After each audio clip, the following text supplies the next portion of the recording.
देशाचे पंतप्रधान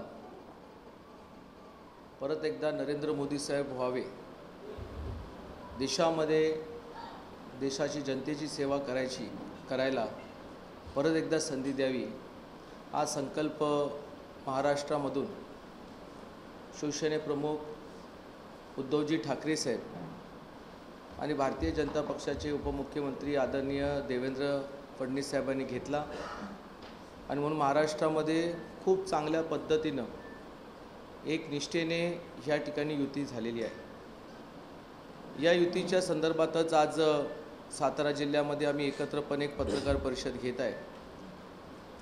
एक युतीचा उमेदवार म्हणून परवा कोल्हापूरच्या महामेळाव्यामध्ये या ठिकाणी खुद्द उद्धवजी ठाकरे साहेबांनी मुख्यमंत्री देवेंद्रजी फडणवीस साहेबांच्या समोर माझ्या नावाचंही त्या ठिकाणी जाहीर केलं। त्याचबरोबर त्यांच्या उपस्थितीमध्ये या ठिकाणी शिवबंधन बांधलेलं आहे।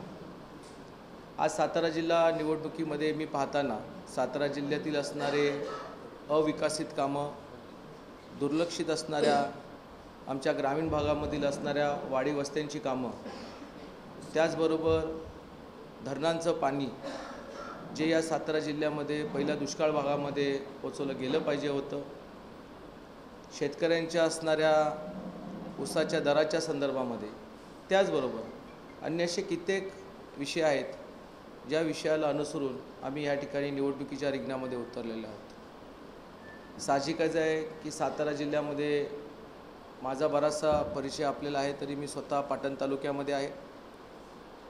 ढेबेवाडीमध्ये मंदरुळमध्ये माझं स्वतःचं गाव आहे। माथाडी चळवळीमध्ये मी स्वतः 94 पासून या ठिकाणी काम करतो आहे मुंबईमध्ये, आणि बहुतांश माथाडी कामगार हा आमचा सातारा जिल्ह्याचा आहे। मग पाटण आला, सातारा आला, जावली आला, वाई आला, मेढा आला, खंडाळा आला, कोरेगाव आला, कराड उत्तर, कराड दक्षिण आला। आणि म्हणून माझ्या या सर्व जिल्ह्यामध्ये ह्या अगोदरी वेगवेगळ्या विकास निधीच्या माध्यमातून या जिल्ह्यामध्ये अगोदरच माझी कामं सुरू झाली होती।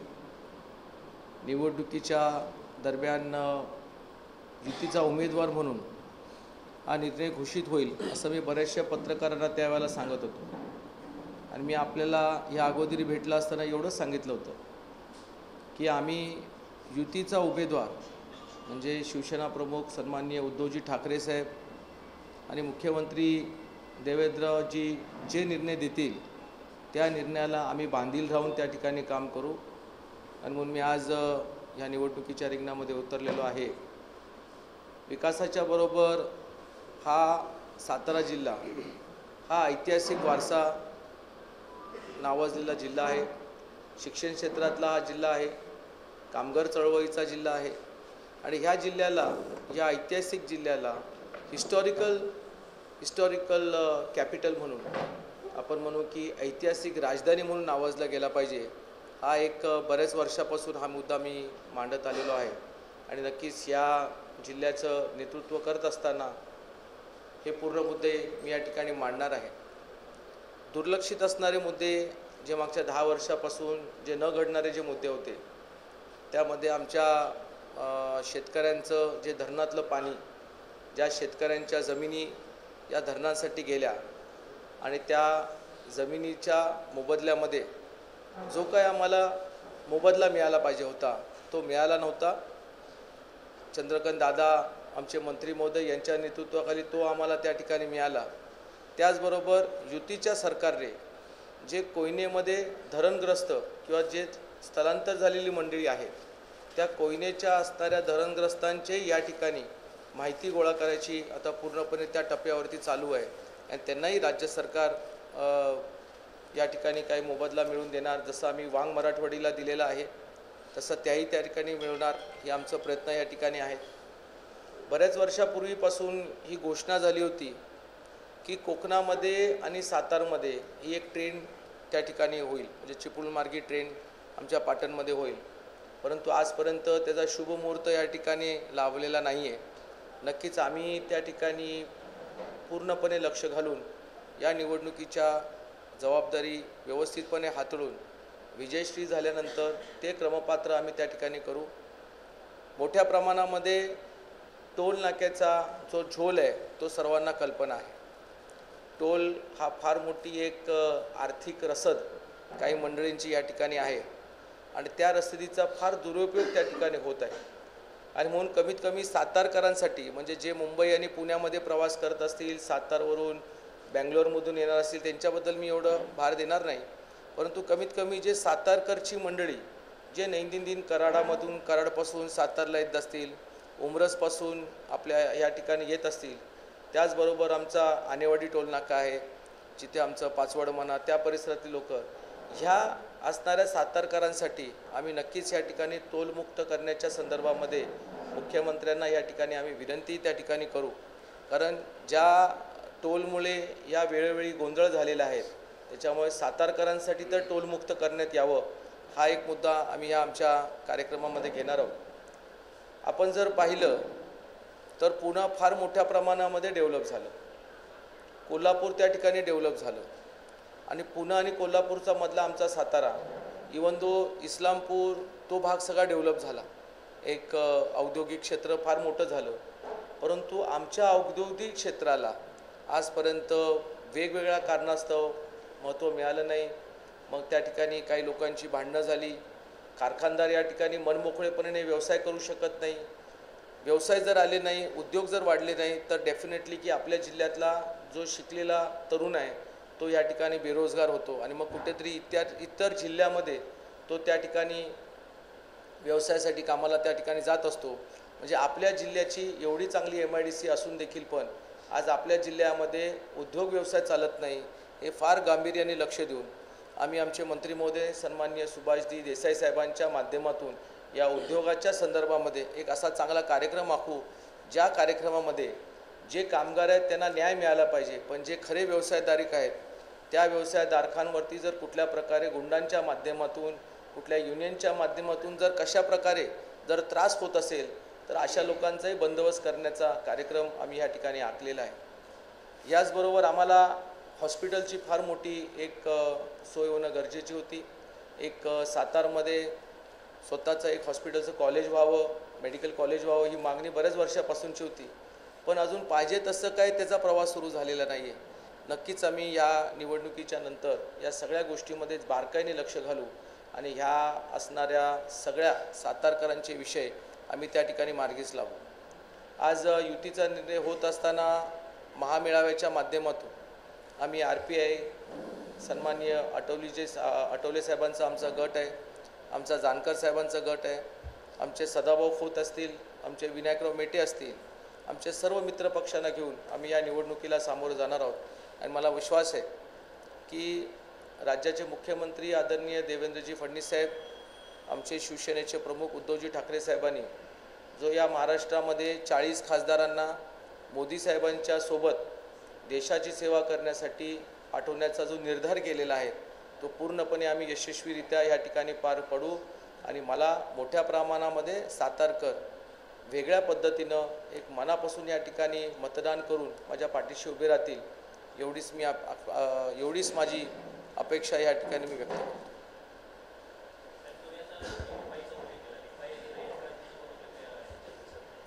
हो, काय झालं, काल आमचे जे जाधव साहेब आहेत त्यांच्याशी माझं प्रत्यक्षात बोलणं झालं होतं. जाधव साहेबांच्या परिवारामध्ये पुण्यामध्ये काही प्रकृती बरोबर नसल्यामुळे अशोक गायकवाड त्यांच्या घरामधले काही कुणाची प्रकृती जास्त खराब असल्यामुळे ते स्वतः त्या ठिकाणी गेलेले आहेत. माझं स्वतः काल त्यांच्याशी बोलणं झालं, आम्ही त्यांना आग्रह केला होता. त्याच्यामुळे काही अजून लोकांची जरा तालमेल आम्हाला जोडवायचं आहे, पण आम्ही सर्वच एकत्रपणे एका विचाराने या ठिकाणी काम करतोय हे क्लिअर आहे.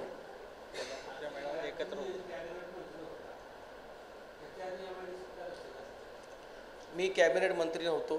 थोडक्यात मी सांगतो की माझ्याकडे जे महामंडळ होतं, अण्णासाहेब पाटील आर्थिक विकास महामंडळ, ह्या महामंडळाच्या माध्यमातून आम्ही मराठा समाजाच्या असणाऱ्या उद्योजक करण्याच्या व्यवसायाच्या संदर्भामध्ये जी काही महिन्यापासून मला जबाबदारी मिळाली होती त्या जबाबदारीच्या माध्यमातून मराठा उद्योजक करण्याकरिता बँकेच्या माध्यमातून त्या मराठा समाजाच्या तरुणांना जास्तीत जास्त कर्ज मिळावं याच्यासाठी आम्ही त्या ठिकाणी प्रयत्न करत होतो.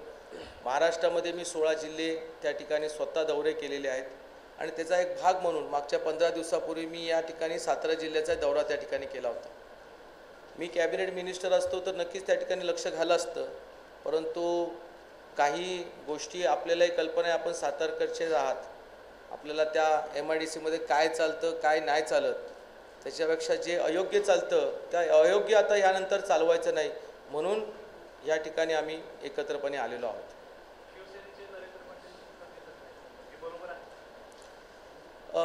पहिला मुद्दा तर मी या ठिकाणी एक माझे सहकारी सन्माननीय पुरुषोत्तम जाधव साहेब यांनी या ठिकाणी आठवड्यापूर्वीच शिवबंधन या ठिकाणी बांधलं होतं. जाधव साहेबांनी गेल्या काही वर्षापासून ह्या ठिकाणी निवडणुकीची खूप चांगल्या पद्धतीने तयारी केली होती. गेले 2 वेळा जाधव साहेब स्वतः या निवडणुकीमध्ये स्वतः सामोरं त्या ठिकाणी गेले होते.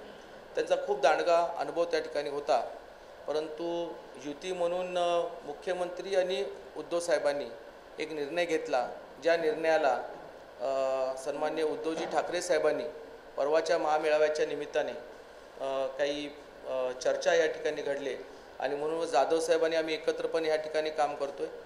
काही मंडळींना अजून आम्हाला सांगड घालायची आहेत. आता सन्माननीय नरेंद्रजी पाटील जे शिवसेनेचे आहेत, ते गेल्या काही दिवसापूर्वी त्या ठिकाणी कधी शिवेंद्र बाबांच्यावर दिसले, कधी विद्यमान खासदारांच्यावर दिसले, तर कधी त्या ठिकाणी मकरंद पाटलांच्यावर दिसले. अजून विश्वास ठेवणार का ठेवणार नाही हा नंतरचा भाग आहे, माझी अजून काही भेट झाली नाही, परंतु नक्कीच आम्ही या ठिकाणी चर्चा करू. पक्षाबरोबर ते एकनिष्ठ काम करतील असा मला या ठिकाणी विश्वास आहे. आणि आमचे जे जिल्ह्याचे पालकमंत्री आहेत, स्वतः शिवतरे साहेब आहेत, आमचे जिल्ह्याचे दुसरे नेते प्राध्यापक या ठिकाणी स्वतः या सगळ्या गोष्टी हाताळत आहेत.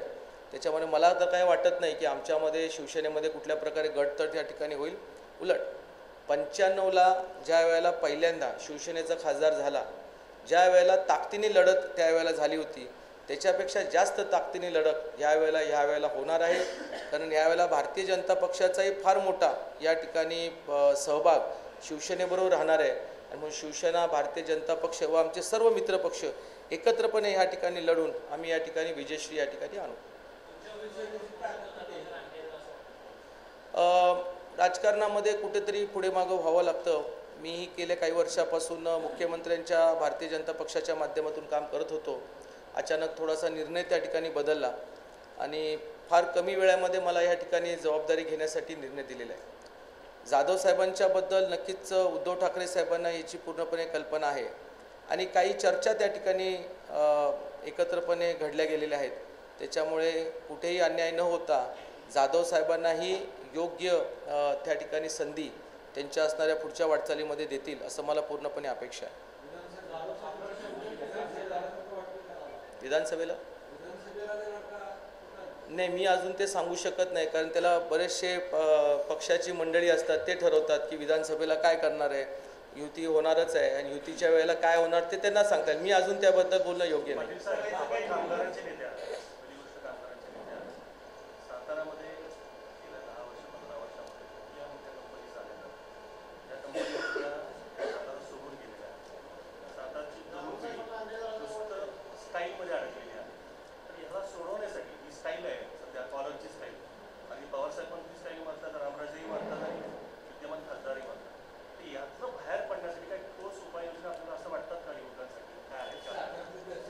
सातारच्या MIDCच्या संदर्भामध्ये बघा, एक लक्षात घ्या की उद्योग आज शिरवळमध्ये आला, सेटअप व्हायला लागलेला आहे. तिथं पाण्याची तर कमतरता आहे, तरी तिथे सेटअप होतो आहे. याचा अर्थ आहे की सातारमध्ये ज्या उद्योगपत्यांच्यावरती एका प्रकारचं जे प्रेशर आहे ते प्रेशर तिथे नाही आहे. आता हे प्रेशर कमी करायचं असेल तर पहिली संधी नागरिकांना काय येणार आहे, युवकांना काय येणार आहे की मतदानाची येणार आहे. पहिला मुद्दा, मला त्याचं उत्तर होतं. पहिला तो मुद्दा झाला. दुसरा मुद्दा आहे की साहजिकच आहे की सदर हे खातं, हा विभाग जो आहे तो आमचे सुभाष देशमुख साहेबांच्या, मंत्री महोदय साहेबांच्या आहे. काही MIDCचे प्रश्न असतील, उद्योगपत्यांचे प्रश्न असतील, आम्ही एकत्रपणे संयुक्तपणे त्यांच्या बैठका घेऊ, त्यांच्याशी चर्चा करू. काही पोलीस यंत्रणेची गरज लागली तर स्वतः मुख्यमंत्र्यांना या संदर्भामध्ये आम्ही बैठका घेऊ. परंतु दहशतमुक्त असणारा व्यवसाय हा चालला पाहिजे. व्यवसाय चालत असताना कामगारांनाही त्याचा हक्काचा मोबदला मिळाला पाहिजे. कारण मी स्वतः कामगार चळवळीमध्ये काम केलेलं आहे. नाहीतर व्यवसायकारांना तुम्ही सगळ्या लिबर्टी द्याल आणि कामगारांना वाऱ्यावर टाकाल असं होणार नाही. कामगारांनाही त्याचा हक्क मिळाला पाहिजे आणि व्यवसाय जेवढे आहेत ते कारखाने आहेत तेही प्रामाणिकपणे व्यवस्थितपणे चालले पाहिजे याच्यासाठी आम्ही पूर्णपणे त्या ठिकाणी प्रयत्न करू आणि यशस्वीरित्या प्रयत्न करू, कारण दोन्ही खाती आमच्या पक्षाच्या हातामध्ये आहेत. काय झालं मी ऐकलं नाही.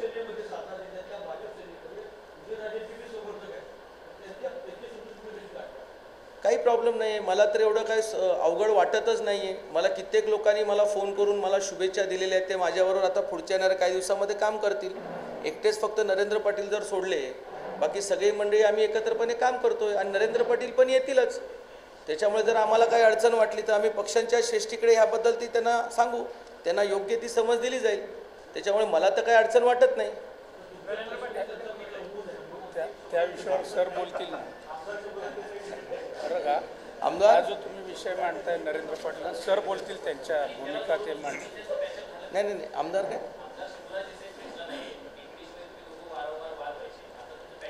हे बघा, पहिली गोष्ट अशी आहे की माझी कुठल्याही आमदारांची वैयक्तिक वादिवाद नाही आहे.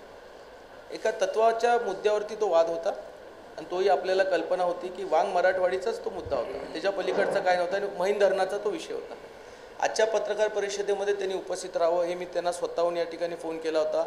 यदा कदाचित त्यांना काही पूर्वी असणारे कमिटमेंट असतील त्यांच्या असणाऱ्या कामाच्या संदर्भामध्ये ते गेले असतील. त्याच्यानंतर आम्ही एकत्रपणे स्वर्गीय बाळासाहेब देसाईंच्या स्मारकाच्या उद्घाटनाला एकत्र होतो. शंभू देसाई साहेबांनी आम्ही स्वतः ढेबेवाडीच्या बऱ्याचशा विभागाच्या कार्यक्रमाला एकत्र होतो. पण त्यांच्यात आणि माझ्यामध्ये कधी वादच नव्हता. विचारामध्ये कधी कधी कमी जास्त होत असतं, परंतु तसा काहीच प्रॉब्लेम नाही. तेही तरुण आहेत, मीही तरुण आहेत, सामंजस्यपणे आम्ही दोघंही चांगलं काम करतो आणि आम्ही एका पक्षात आहोत. त्याच्यामध्ये आमच्या पक्षाचे जे बॉस आहेत उद्धवजी ठाकरे साहेब यांनी एकदा ऑर्डर सोडली की त्यामध्ये काही अडचण नाही. दुसरी बाजू त्यांची एक चांगले संबंध सन्माननीय मुख्यमंत्री साहेबांच्या बरोबर पण आहेत. आज जर तुम्ही पाहिलं की मागच्या इतक्या वर्षामध्ये स्वर्गीय बाळासाहेब देसाईंचं स्मारक होऊ शकलं नाही, परंतु गेल्या काही वर्षामध्ये इतकं चांगलं स्मारक मुख्यमंत्र्यांच्या असणाऱ्या विशेष निधीमधून त्यांना त्या ठिकाणी मिळालं. याचा अर्थ की आमच्या दोघांचंही त्या ठिकाणी मिळतं जुळतं झालेलं आहे.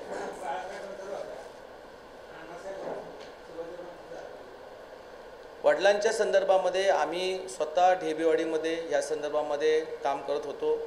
मागच्या वेळेला आमची ग्रामपंचायत होती, त्या ग्रामपंचायतीमधून एक प्रस्ताव आम्ही त्या ठिकाणी पाठवला होता. ग्रामपंचायत बदलली आहे, परंतु मी या ठिकाणी या निवडणुकीच्या नंतर वडिलांचं एक चांगलं स्मारक आमच्या ढेबेवाडीमध्ये व्हावं, कारण ठीक आहे आपली सूचना तशी आली, नक्कीच आम्ही त्या ठिकाणी कराड सातारामध्ये अशा मध्यभागी एक चांगलं स्मारक आम्ही त्या ठिकाणी बांधू. किंबहुना वडिलांच्या बरोबर जेवढे कामगार नेते आपल्या सातारा जिल्ह्यामध्ये झालेले आहेत, ज्यांनी वेगवेगळ्या चळवळीला न्याय दिलेला आहे, अशा सगळ्या चळवळीतल्या नेत्यांनाही आम्ही त्या ठिकाणी समाविष्ट कसं करता येईल ते आम्ही त्या ठिकाणी नक्कीच करतो.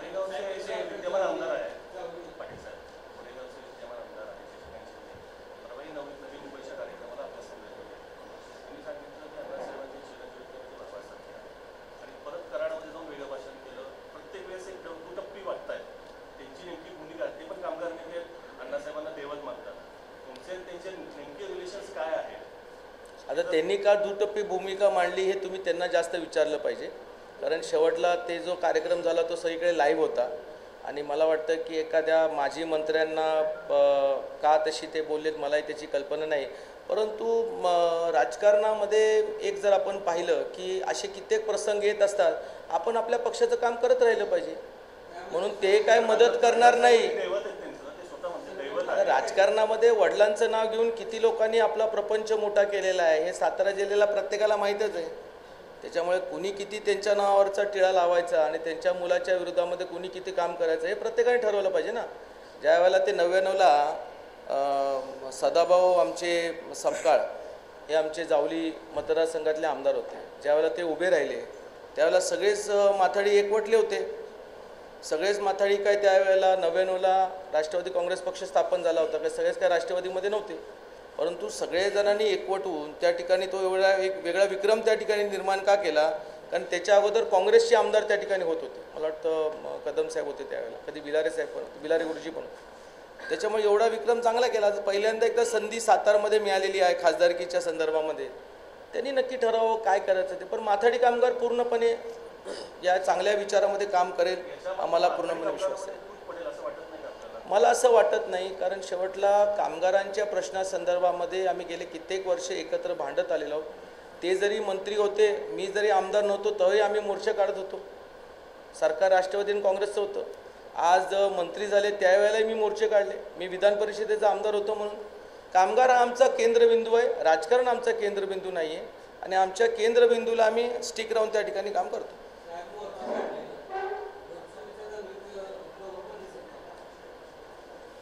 कुठली गोष्ट म्हणताय? कुठली 2007ची म्हणताय का तुम्ही आत्ताची म्हणताय? 2007ची ना? नाही नाही, 2007ची एक दोघांचं. आता ते त्यांना विचारा, कारण 2007च्या दंगलीमध्ये मी सांगतो.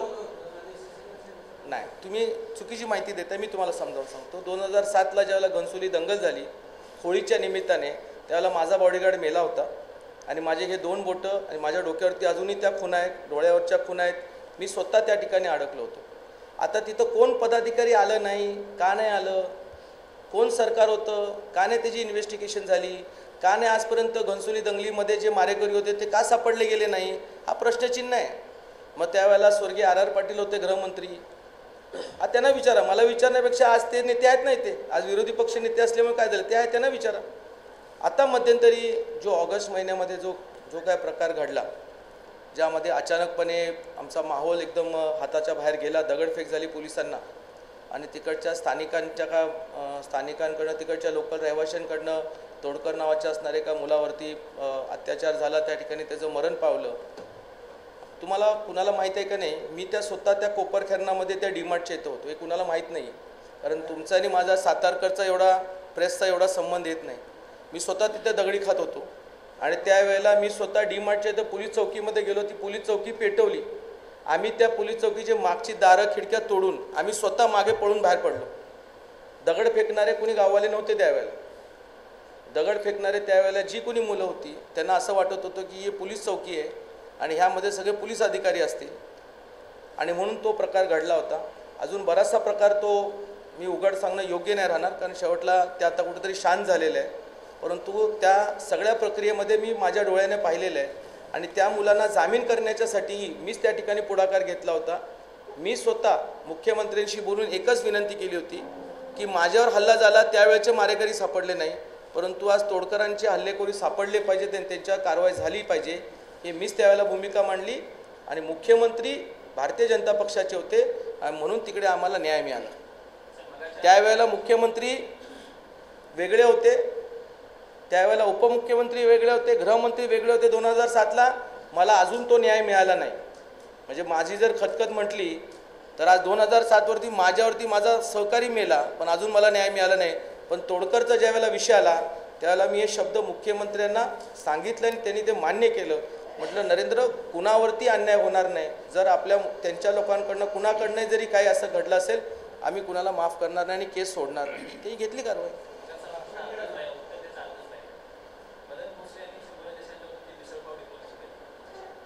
नाही, मदन भोसले साहेबांनी हे पक्षामध्ये प्रवेश केलेला आहे. मदन भोसले साहेब आता भारतीय जनता पक्षाच्या विचारांमध्ये ऑलरेडी काम करतात. एक खूप चांगला मेळावा झालेला आहे. आता प्रत्येकाच्यावर मिसळ खाण्यापेक्षा आम्ही वेगवेगळ्या काहीतरी खाऊ, आम्ही त्यांच्यावर जाऊन दुसरं काहीतरी खाऊ. पाटणमध्ये जाऊन आम्ही देसाई साहेबांच्या घरी निमंत्रण घेऊन त्यांच्या स्मारकाला भेट देऊ किंवा त्यांच्या घरी जेवायला जाऊ. त्याच्यामुळे आम्ही सर्व एकत्रपणे काम करतोय आणि तुम्ही लोकांनी ह्या एकीला अजून असं चांगलं बळ देण्याचा प्रयत्न करावा.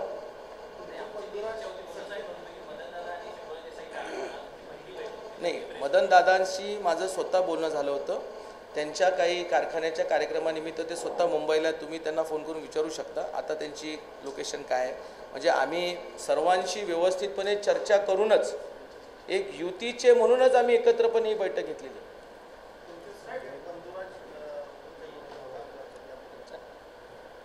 माझा मोबाईल असतो,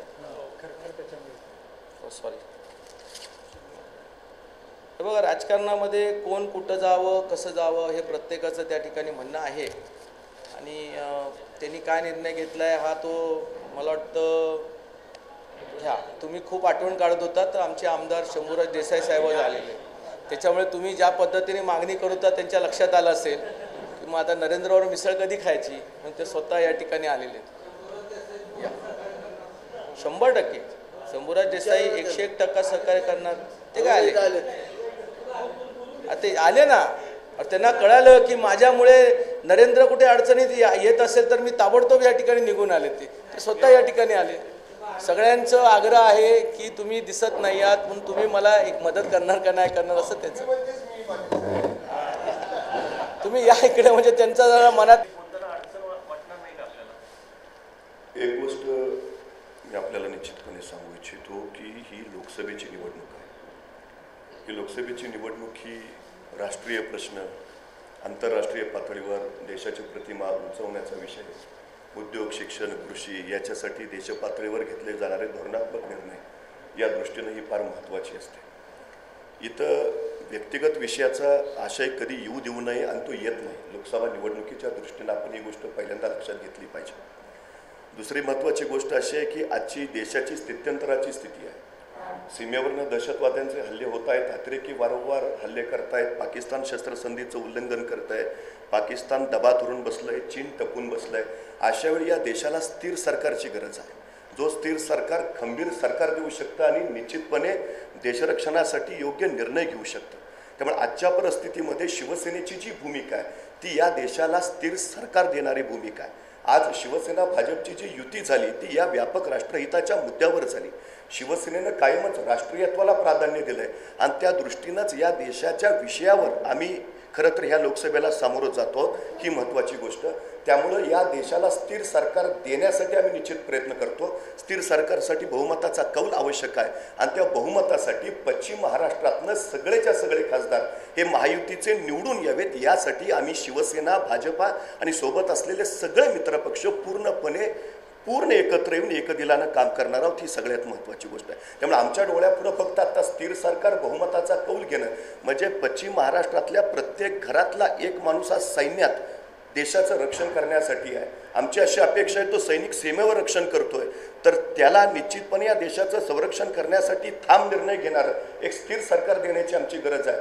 घरातलाच असा प्रत्येक माणूस सैन्यात आहे तसा पश्चिम महाराष्ट्रातला प्रत्येक खासदार सुद्धा या बहुमतासाठी तिथं जाणं महत्त्वाचं आहे आणि महायुतीची आमची भूमिका ती स्पष्ट आहे. आम्ही त्यासाठी खरं तर ही लोकसभेची निवडणूक अत्यंत ताकदीनं लढवतो आहे. विषय राजधानीचा आहे, विषय शिवछत्रपतींच्या गादीचा आहे, विषय 13 थेट वंशजांचा आहे. आपण शिवचरित्राची व्याख्या द्या. नरेंद्र पाटील यांना निवडून आणण्यासाठी आपण थेट समोर कसे जाणार आहात? एक वंशजाला तुमची रणनीती काय असणार, काय बोलणार आहात? नाही, एक गोष्ट लक्षात ठेवा. मी परत असं म्हणतो की तुम्ही व्यक्तिगत पातळीवर हे विषय नेऊ नका. दुसरा विषय सगळ्यात महत्त्वाचा ही लोकशाही आहे. आम्ही राष्ट्रवादीच्या उमेदवाराच्या विरोधात निवडणूक लढतो आहोत. आम्ही तो विषयच आमच्याकडे नाही. आम्ही ती भूमिका पाठीमागही स्पष्ट केलेली आहे.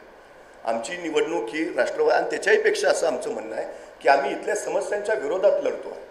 आम्ही या जिल्ह्याच्या विकासासाठी लढतो आहे. आम्ही या देशाला स्थिर सरकार देण्यासाठी लढतो आहे. इथली बेरोजगारी हटवण्यासाठी आम्ही लढतो आहे. ती आमची लढाई खरं तर या सगळ्या गोष्टींसाठी हा महत्त्वाचा मुद्दा. मी आपल्या सगळ्यांना तर मगापासून आपले प्रश्न ऐकल्यावर मी एवढंच सांगतोय की शिवसेना, भाजप आणि सगळे मित्रपक्ष या सगळ्या मित्रपक्षातला प्रत्येक तळागाळातला कार्यकर्ता हा एक दिलानं आणि एक संघपणेच या महायुतीचं पूर्णपणे क्षमतेनं काम करेल हा या निमित्तानं मी आपल्याला विश्वास देतो. त्यामुळे हे बाकी पाटणमधनं लीड मिळणार का इकडचे का हा प्रश्न नाहीच आहे. सगळे एक दिलानं काम करणार कारण प्रश्न राष्ट्राच्या हिताचा आहे. येस,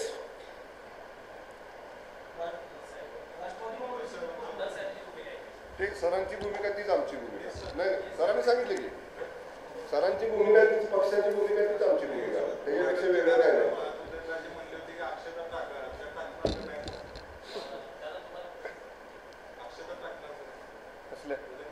लग्नाला गेले अक्षता टाकतोच की आपण, हात हलवत येतो ती पुन्हा टाकायचे ठरवून निवडणुकीच्या वेळी काय झालं.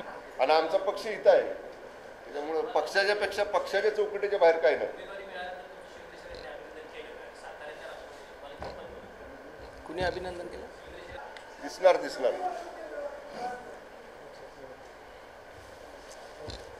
आमचे माननीय संपर्क नेते बाळवडे पाटील सरांनी आता सांगितलेलं आहे. युती म्हणून, महायुती म्हणून आम्ही या निवडणुकीला सामोरं जातो आहे. माननीय पक्षप्रमुख उद्धव ठाकरे साहेबांनी कोल्हापूरच्या सभेमध्ये आणि त्याच्यानंतर सुद्धा आम्हाला सर्व शिवसैनिकांना साताऱ्याची जागा निवडून आणायची अशा पद्धतीची जबाबदारी दिलेली आहे. त्यामुळं प्रयत्नांची सर्व पराकाष्ठा करून जशा पद्धतीने यापूर्वीच्या निवडणुकीमध्ये पक्षाला मतदान झालं तशाच पद्धतीचं मतदान मिळवण्याचा प्रयत्न या निवडणुकीमध्ये आम्ही सगळे मिळून महायुतीचे कार्यकर्ते पाटण विधानसभा मतदारसंघामध्ये करू. तुम्हाला सांगतो, हिंदू हृदय सम्राट बाळासाहेब ठाकरे त्यांचा वारसा जे चालवतात ते पक्षप्रमुख उद्धवजी ठाकरे यांनी माझ्या हातामध्ये हे शिवबंधन बांधले. 2 वेळा मी लोकसभा लढलोय. 2009ला उद्धवजींनी मला सांगितलं की जिल्ह्यामध्ये धनुष्यबाण तुम्ही पोचवा. ती कामगिरी तुम्हाला माहिती की आपण 2009ला 2-2.5 लाख मतदान आपण या जिल्ह्यामध्ये घेतलं होतं. 2014ला हा मित्र पक्षाला मतदारसंघ सोडण्यात आला, परंतु सातारकरांना एक सक्षम पर्याय दिला पाहिजे. ज्या 2.5 लाख मतदारांनी माझ्यावरती विश्वास टाकलाय त्या विश्वासाला पात्र राहून त्यांना एक सक्षम पर्याय दिला पाहिजे. आणि बाळासाहेबांचा शिवसैनिक म्हणून त्यावेळी मला ते पटलं नाही आणि मी त्यावेळी अपक्ष लढलो. अपक्ष लढल्यावर पण या जिल्ह्यामधून 1,56,000 एवढी मतं त्यावेळी मला मिळाली होती. गेली 5 वर्ष मी भाजपच्या माध्यमातून या जिल्ह्यात काम करतोय. तर भाजपने मला भरभरून दिलेला आहे. तरी देखील हा मतदारसंघ शिवसेनेकडे आहे, म्हणून मला लोकसभा लढायची होती. याच हेतूने मी आमच्या पानगुडे सरांच्या मार्फतीने पक्षप्रमुख उद्धवजींची मीटिंग झाली. युती होण्याच्या अगोदर माझी बैठक झाली आणि त्यावेळी असं ठरलं की मी आता लोकसभा लढणार आहे. त्या अनुषंगाने मी प्रवेश देखील केला. प्रवेश मी युती झाल्यानंतर आता प्रवेश केला. आज या जिल्ह्यामध्ये परिवर्तन होणं गरजेचं आहे. हा जिल्हा दहशतमुक्त होणं गरजेचं आहे. आणि हे सगळं जर करायचं असेल तर आपल्याला फक्त या जिल्हावासियांना फक्त भक्कम पर्याय आहे, तो म्हणजे युतीचा आहे. युतीच्या माध्यमातूनच हा विकास आणि हा परिवर्तन होऊ शकतं, याची मला खात्री आहे. मला नक्की जर आता हे पाटील साहेब आपल्याकडे आले, ते भाजपत होते, ते शिवसेनेत आले, त्यांनी आता धनुष्यबाण हातामध्ये घेतलं. त्यामुळं त्यांनी धनुष्यबाण हातात घेतल्यामुळं माझा जो हेतू आहे तो हेतू हाच आहे की धनुष्यबाण या जिल्ह्यामध्ये जे 1996ची पुनरावृत्ती ती पुन्हा करणार आहे. आणि त्यासाठी मग पुरुषोत्तम जाधव असो किंवा मग नरेंद्र पाटील असो, मी व्यक्ती म्हणून बघत नाही. मला एकच कळतंय की युतीचा जो नेता जो कोणी लढवणार आहे तो निवडून आला पाहिजे आणि तरच या जिल्ह्याची प्रगती होणार आहे. आपण बघितलं की आम्ही ज्यांच्यावरती विश्वास टाकला जिल्हावासियांनी, त्यांनी आम्हाला काय दिलं? फक्त कॉलर होऊन जिल्ह्याचा विकास होणार नाही. आणि आम्ही त्याचं अनुकरण तरुणांपुढे करतोय. तरुणांनी त्या गोष्टीला उचललं जाते. खरं तर या तरुणांवरती काय बिंबवलं पाहिजे? या तरुणांना विकासाची काय विकासाची गरज आहे त्यांना माहिती आहे की जेव्हा जो या जिल्ह्यातील सुशिक्षित तरुण आहे, जो शिकतोय, शिकल्यानंतर त्याला या जिल्ह्यामध्ये नोकरी मिळत नाही, त्याला पुणे किंवा मुंबईला जावं लागतं, बेंगलोरला जावं लागतं. ही परिस्थिती या जिल्ह्याची आहे. आणि या जिल्ह्यामध्ये उद्योगधंदे जे आले त्या उद्योगधंद्यांना संरक्षण नाही, त्या उद्योगधंद्यांना खात्री नाही की या जिल्ह्यामध्ये जाऊन आम्ही उद्योगधंदा व्यवस्थित चालवू शकू. अनेक येणारे उद्योगधंदे थांबलेले आहेत आणि अशा वेळी आपल्याला गरज आहे एका सक्षम नेतृत्वाची. आणि ते नेतृत्व या युतीच्या माध्यमातून या जिल्ह्याला मिळणार आहे. देशामध्ये परिवर्तन झालंय, सातारा जिल्ह्यात गेल्या वेळी झालं नव्हतं, परंतु मला खात्री आहे की यावेळी ते परिवर्तन होणार आहे. मध्ये आम्ही ऐकलं की शिवेंद्र बाबा पण होतात विकासासाठी, आम्हाला निधी कमी पडतो आणि तो निधी जर पाहिजे असेल तर आम्हाला विचार केला पाहिजे. नक्की योग्य त्यांनी जे विचार मांडले होते ते अगदी योग्य आहे. त्यांना जर निधी पाहिजे, इव्हन मी इथून पुढच्या सगळ्याच आमदारांना उद्या होणाऱ्या निवडणुकीमध्ये जे लोक आहेत त्यांना पण मी सांगू इच्छितो की इथून पुढच्या काळामध्ये युतीचेच सत्ता राज्यामध्ये पण येणार आहे. देशात तर येणारच आहे, परंतु युतीची सत्ता राज्यात येणार आहे. आणि सातारा जिल्ह्याचा विकास खरोखरच तुम्हाला सगळ्यांना करायचा असेल तर तुम्हाला आता युतीच्या माध्यमातूनच काम केलं पाहिजे. त्यामुळं आता कोण काय बोलतंय, काय होतंय त्याच्याकडे लक्ष देऊन चालणार नाही. मला माहिती आहे पत्रकार मित्रांना पण खूप उत्कंठा लागली होती की कोण लढणार आहे. परंतु जेव्हा जाधव आणि पाटील मैदानामध्ये ते त्यांना मी माझे धाकटे भाऊ मानतो आणि त्यांच्या पाठीशी जे काही मी आतापर्यंत काम केलं ते त्यांच्यासाठी मी इथून पुढच्या काळामध्ये काम करेन. मला काय मिळणार आहे हा विषय नाही. मी जिल्ह्यासाठी काम करतोय. मी कधीही तो विचार केला नाही की मला काय मिळेल. मला काहीही मिळायची गरज नाही.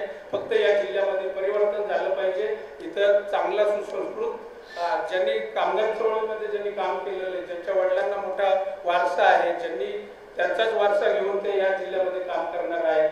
जरी ते मुंबईला असले तरी आता त्यांना नवीन असले तरी देखील या जिल्ह्याचे भूमिपुत्र आहेत आणि मला खात्री आहे की ते जे काम करणार आहेत निवडून आल्यानंतर मोदी साहेब असतील, आमचे देवेंद्र फडणवीस असतील, आमचे उद्धव ठाकरे असतील, या सगळ्यांच्या माध्यमातून या जिल्ह्याचे जे अगोदरीत प्रश्न आहेत ते नक्कीच त्यांच्या मार्फतीने आम्ही शिवसेनेच्या माध्यमातून ते सोडवू. भाजप, शिवसेना, RPI आणि बाकी इतर मित्रपक्ष या सगळ्यांनी मिळून आम्ही जी मोठ बांधली आहे त्याच्यामध्ये कुठलीही कसर राहणार नाही आणि मला खात्री आहे की यावेळी जिल्ह्यावरती भगवा फडकणार, दिल्लीवरती पण भगवा फडकणार, तसंच सातारा जिल्ह्यात देखील परिवर्तन होतात याच्या ठिकाणी मी तुम्हाला सांगतो. हा जिल्हा भाजप मी गेली 5 वर्ष खूप समजू शकतो. नाही, भाजप हा सोडायचा काही विषय नाही. मी लहानपणापासून पण मी शिशु संयोजक असल्यापासून संयोजक म्हणून संघामध्ये गेलो, त्यामुळे माझ्यावर संस्कार झाले. ठीक आहे, काही लोकांना ते म्हणजे त्यांना असं वाटलं असेल की हा शिवसेनेचा मूळचा, तो शिवसेनेत जाणार अगदी योग्य होतं. मी शिवसैनिक आहे आणि बाळासाहेबांचा कट्टर शिवसैनिक आहे आणि त्यामुळे मी आज हे शिवबंधन बांधले. मला एकच कळतं की या सातारा जिल्ह्यावर